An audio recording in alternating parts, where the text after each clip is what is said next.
queridos, tudo bem? Eu sou o professor Marcos e hoje nós vamos estudar os fungos. Os fungos são organismos eucariontes, eles podem ser unicelulares ou pluricelulares, eles não apresentam clorofila e também não realizam fotossíntese. Isso é importante, pois se eles não realizam fotossíntese, eles então vão ser heterotróficos, né? Vão se alimentar de outros seres vivos. Ou então vão se associar com algum outro ser vivo que produz o próprio alimento. Eles se reproduzem através de esporos, né? O ciclozinho. Cai um esporinho que está presente no ar, cai um esporinho próximo de alguma matéria orgânica e ele vai se desenvolvendo, formando um chapeuzinho que vai dar origem aos outros esporos, é um ciclo. Aqui a gente vê alguns exemplos, né? As leveduras, os cogumelos, os bolores e as orelhas de pau. Os fungos gostam de locais úmidos e ricos em matéria orgânica, já que a gente já viu que eles são decompositores, né? Junto com as bactérias. Então, onde estiver matéria orgânica, eles vão estar lá para decompor. São heterotróficos e têm digestão extracorpórea, que significa a digestão deles é feita fora do corpo. Como é que eles fazem isso? Eles vão decompor o alimento, dissolvendo ele, transformando ele em líquido e vão absorver esse líquido, né? Eles vão soltar substâncias que vão fazer essa digestão e aí depois eles vão absorver esse líquido. A gente pode ver aqui o esqueminha.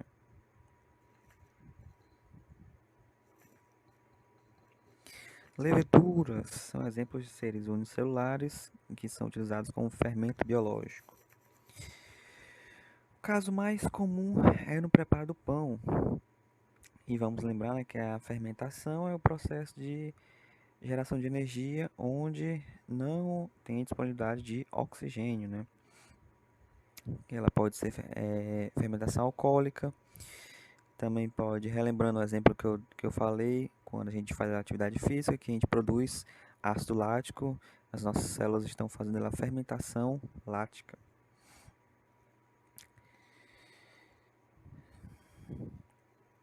Os bolores são os que aparecem em praticamente tudo, né? Desde as plantas, as frutas até pães também, que a gente chama, né, comumente a gente chama de mofo.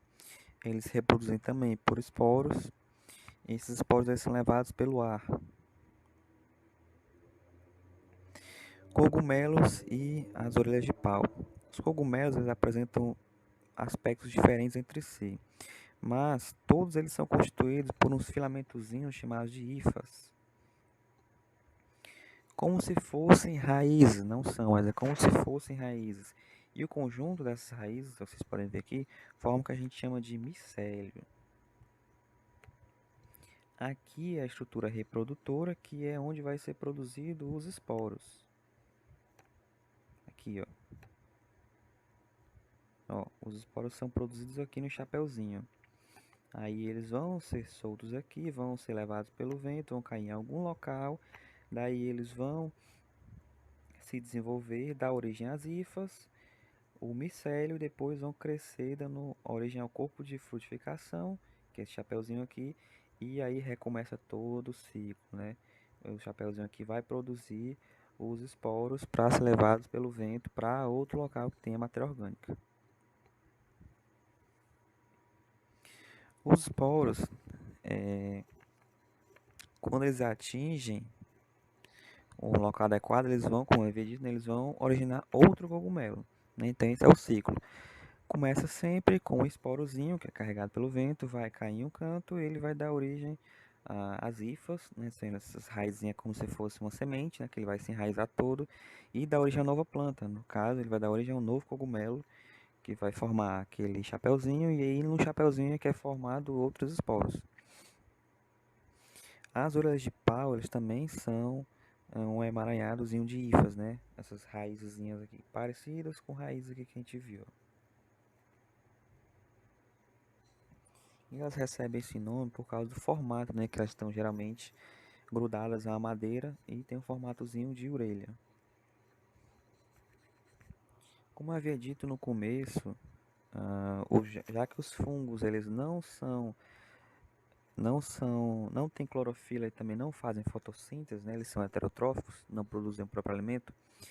Eles vão se alimentar de outros seres vivos, né? No caso vão decompor, vão pegar ali os nutrientes da matéria orgânica, ou eles também podem se associar com algum ser que produz o próprio alimento, né? No caso de uma alga, uma cianobactéria, ele provê a proteção, água e sal mineral para a alga e em troca a alga faz a fotossíntese e disponibiliza o açúcar para o fungo, semelhante ao que a gente já viu na relação entre a mitocôndria, que é o que faz energia nas nossas células, e a célula, né? A mitocôndria produz energia e a célula dá proteção a ela. A associação, né? Essa junção ali, esse trabalho em equipe de dois seres, em que os dois se beneficiam, né? Em que os dois ganham, a gente chama de mutualismo. A gente tem vários exemplos de mutualismo na natureza.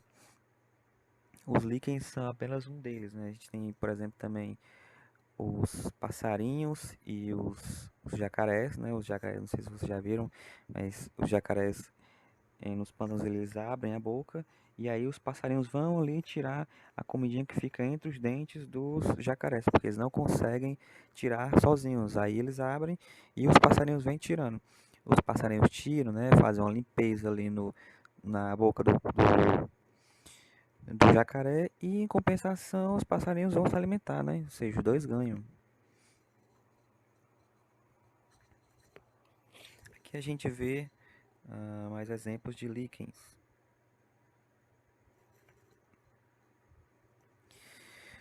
Importância dos fungos, né? As vantagens que os fungos têm. Como a gente já viu, os fungos são decompositores, né? Já que eles vão retirar ali os nutrientes da matéria orgânica que está se decompondo, né?